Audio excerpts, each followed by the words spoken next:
finer pieces so that the hair doesn't tangle as quickly and as much.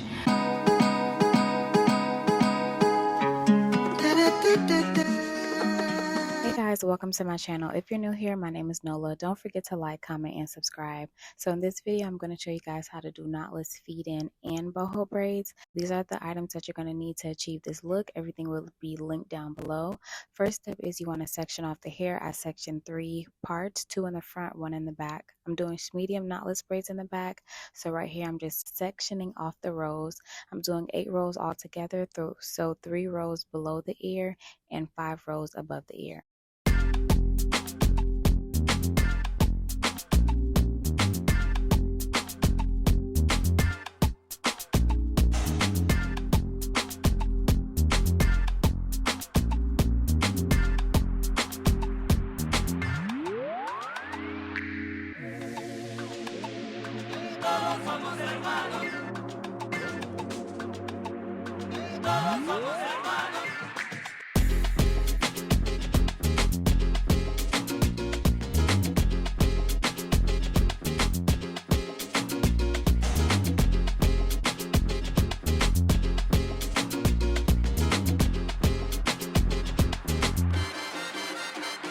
So we're starting to doing the knotless braids now. The first step is to separate the hair into 3 legs, and I usually braid down 2 to 3 times. So this is 1 stitch, and then that's 2 stitches. That just allows me to have a good anchor at the base of the braid.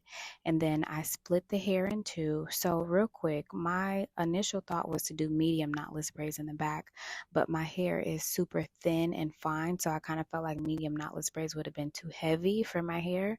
So I ended up doing medium knotless braids because of course it's lighter. So basically I split 2 pieces into 2, so technically I fed in 4 pieces in the beginning.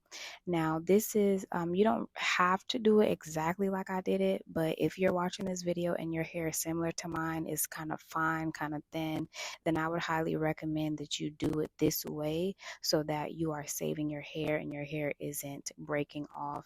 I hear a lot of stories about women saying, you know, braids break their hair or damage their hair. And a lot of times that's not even the case. It's just that you have to know what your hair can handle. If your hair is fine, then it probably can't handle heavy braids. So it's not just about a style. For some of us, there are certain styles that we just can't do. You know, the styles may be, you know, it may be cute. You may, you know, it may look good on other people, but your hair is not the same hair type as the person that style is on. Me personally, I can't do ponytails. I love ponytails, like to the max. But when I do ponytails, my hair break off. And so because of that, I'm not going to keep doing ponytails.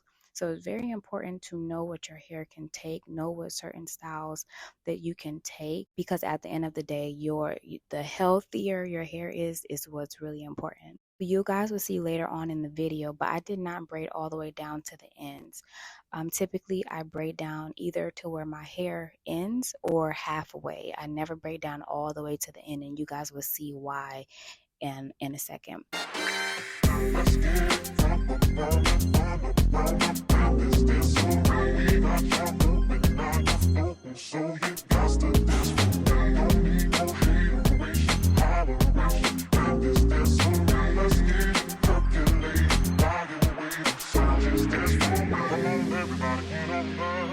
Cause you know we got to get it right. Mary J is in the spot tonight, and I'ma make you feel alright. Come on, baby, just party with me. Let loose and set your body free. No lady situations at the door, so when you step inside, jump on the floor. So now we're moving off to the front. So this style I did 4 feed-in braids on the sides. And as you guys can see right here, you probably can't see, but I applied a little bit of product and I made sure that the product did not touch my scalp. And this is just my personal preference. I'm a stylist too, so sometimes that's not always the case. Product is going to get on the scalp, but I know my scalp is kind of sensitive and my hair is kind of sensitive, so the less product buildup that is on my scalp, the better. So here I'm just giving you guys a close up on how I fed in the braids. So again, I'm still using those pieces that I intended to do for medium knotless braids, but of course I wasn't going to go back and separate more hair.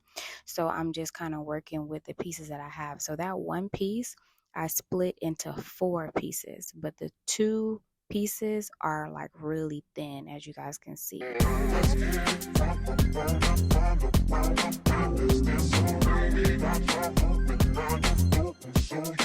And then that last chunk that's in between my fingers, I'm going to split that in 2. So the first 2 pieces that you fit in are the first 2 pieces that you feed in are going to be super thin, and then the last 2, you're just going to split that in half, but it should be thicker than the first 2 pieces that you fed in. Hopefully that makes sense. And then another takeaway is you don't really have to, like, I don't know if you guys can tell, but there is a way that you can feed in the braids without having to put the hair down. You just want to make sure that the hair is secured in between your fingers. After this braid, you guys will see, like right here. So I split the braid into 2, but then I held the hair in between my fingers. So you don't have to keep reaching or putting the hair down. There are little tips and tricks that you can use just to make the process easier. You know what I mean?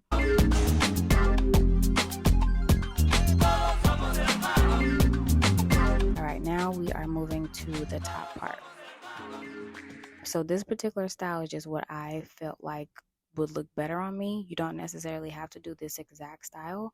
So initially I was going to do 1 middle braid, but I ended up just doing 2 middle braids in the middle, because if that 1 braid in the middle is crooked, it's a no. It's a no. So I just ended up doing 2 braids in the middle. And as you guys can see right here, I didn't add any hair because the hair on top of my head, like that crown area, is thick. So I didn't feel the need to feed in any hair right here. And that's something to take away. If your hair is thicker, you don't really need a lot of braiding hair to achieve a certain style. On the other hand, if your hair is thinner, then you may need more hair than average. But again, it's how you feed in the hair. It's the amount of hair that you feed in that ensures that the integrity of your hair is not damaged.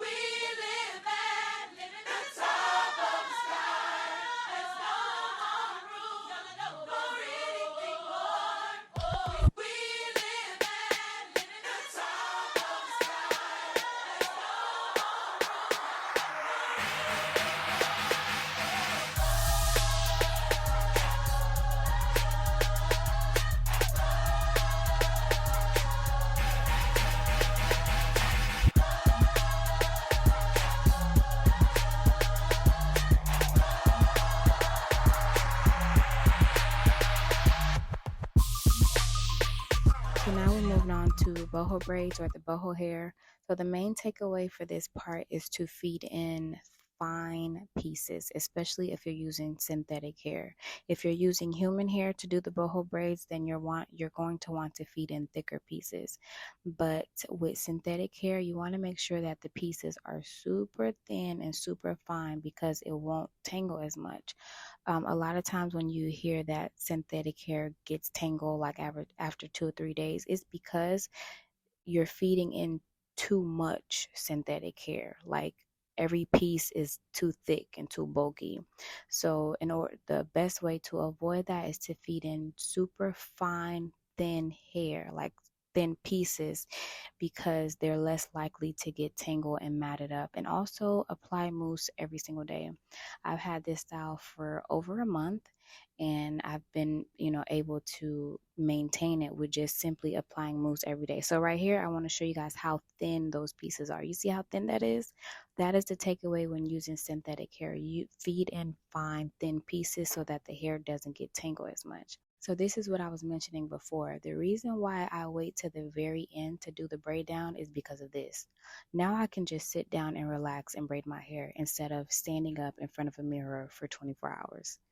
So this also makes the process so much quicker, because now you have reserved a lot of your energy um, for this part, just so that you can sit and braid your hair. You can watch TV. If you need to go get something to eat, you can take a break and go get something to eat without you looking crazy. So I do this also with my clients. Um, I braid like halfway, or at least to where their hair ends, and then once I'm done with that first part, then I break down. At that point, I can sit down, I can relax because the hard part is out of the way. I don't have to worry about parting. I don't have to worry about applying product. I could just focus on braiding the hair down all the way to the end, and I'm not like extremely tired. So I'm just feeding in some more boho hair. Again, pay attention to how thin those pieces are. You see how thin that is? Just if you are feeding in thin pieces, you will not have to worry about matting or tangling or any of that.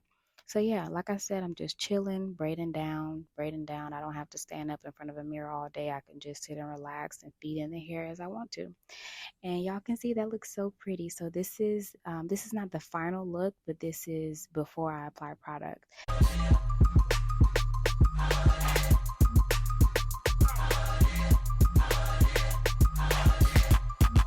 Hey, good morning, guys. So it's the next day. I got done doing my hair at like midnight. I got done around 11:45. I got hot water on the stove, so I'm about to dip my ends. This is the back. This is what my parts look like.